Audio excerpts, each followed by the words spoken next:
Paul et Silas passèrent par Amphipolis et Apollonie, et ils arrivèrent à Thessalonique, où les Juifs avaient une synagogue. Paul y entra, selon sa coutume. Pendant 3 sabbats, il discuta avec eux, d'après les Écritures, expliquant et établissant que le Christ devait souffrir et ressusciter des morts. Et Jésus que je vous annonce, disait-il, c'est lui qui est le Christ.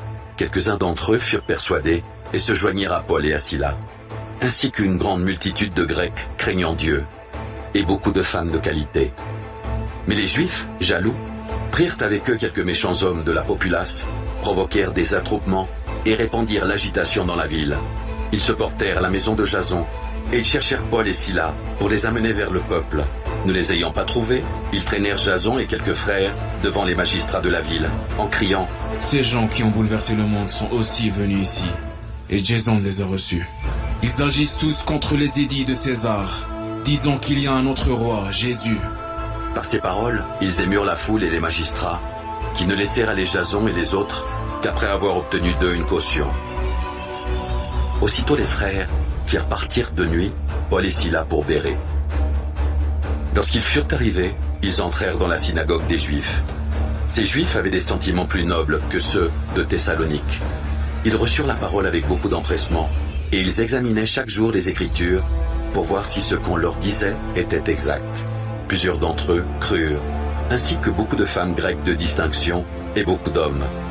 Mais quand les Juifs de Thessalonique surent que Paul annonçait aussi à Bérée la parole de Dieu, ils vinrent y agiter la foule.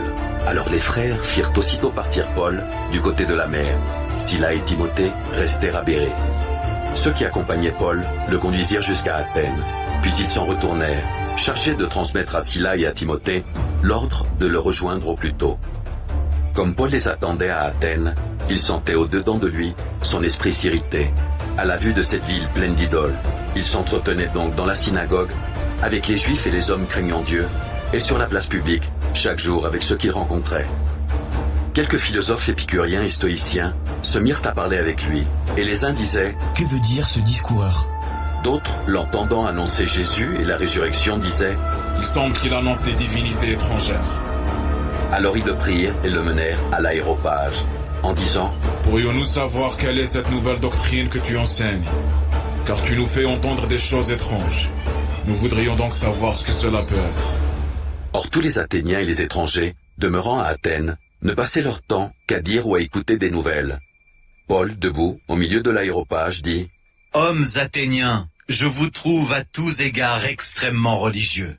Car, en parcourant votre ville et en considérant les objets de votre dévotion, j'ai même découvert un autel avec cette inscription « À un Dieu inconnu. Ce que vous révérez sans le connaître, c'est ce que je vous annonce. Le Dieu qui a fait le monde et tout ce qui s'y trouve, étant le Seigneur du ciel et de la terre, n'habite point dans les temples faits de mains d'hommes.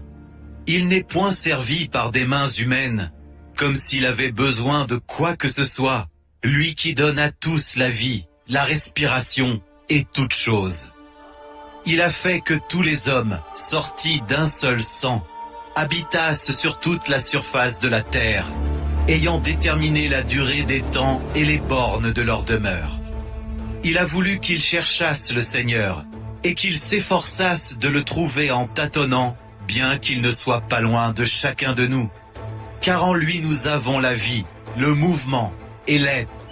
C'est ce qu'ont dit aussi quelques-uns de vos poètes. De lui nous sommes la race. Ainsi donc, étant la race de Dieu, nous ne devons pas croire que la divinité soit semblable à de l'or, à de l'argent ou à de la pierre, sculptée par l'art et l'industrie de l'homme. Dieu, sans tenir compte des temps d'ignorance, annonce maintenant à tous les hommes, en tout lieu, qu'ils aient à se repentir, parce qu'il a fixé un jour où il jugera le monde selon la justice, par l'homme qu'il a désigné, ce dont il a donné à tous une preuve certaine en le ressuscitant des morts. Lorsqu'ils entendirent parler de résurrection des morts, les uns se moquèrent et les autres dirent « Nous t'entendrons là-dessus une autre fois. » Ainsi Paul se retira du milieu d'eux. Quelques-uns néanmoins s'attachèrent à lui et crurent. Denis, l'aéropagite, une femme nommée Damarie, et d'autres avec eux.